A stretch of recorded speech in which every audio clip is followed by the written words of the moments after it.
Welcome back everyone. This is the continuation of my report. And now we are already moving on to the challenges that is faced by the indigenous women. So what are the challenges? First is discrimination or naagihapoy gender bias even though sa ilang community or sa indigenous community kay naa sila role or naa sila power to lead, pero in some cases naagihapon ang discrimination against women or kanang gidegrade sila kay tungod lagi kay babae.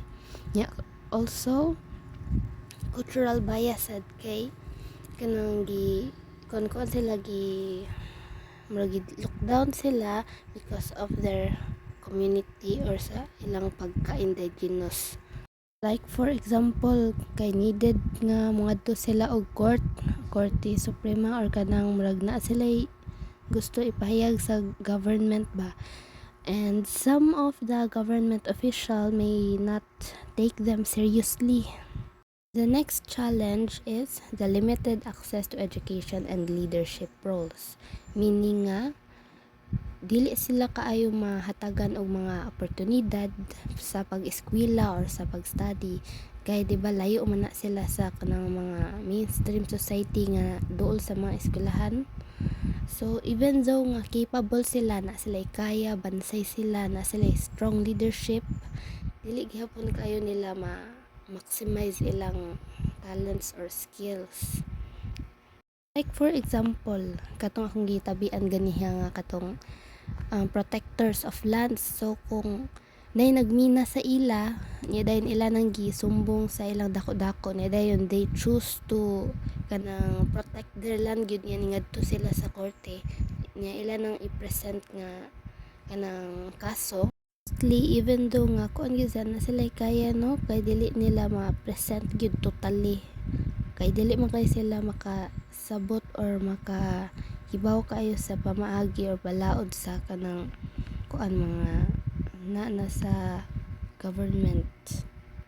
Na sila own way of solving conflicts. Dinha na musod ang akong giingon ganiha nga discrimination, kay ma-discriminate man sila kay ingnon nga indigenous na sila, pwede ra na sila kanang mabulog, maingon ana. So ma-discriminate sila or ma-take advantage sila because of their limited access to education and leadership roles.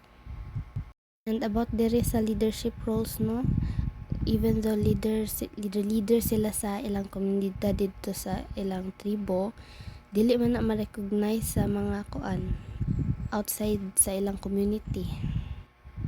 Now let's move on to the importance of indigenous women. So unsa may importansya ani nila? So first, promote traditional knowledge.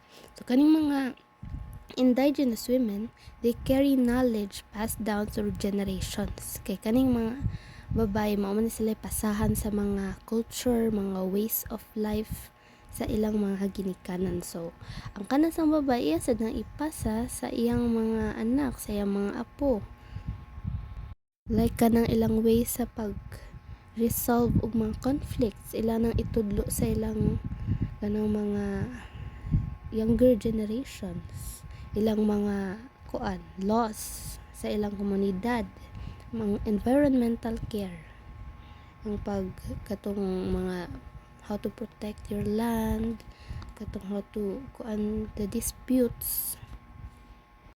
And that is because they have a deep cultural understanding, meaning kuan gyud kay na they deeply understand their people's values, beliefs and emotions.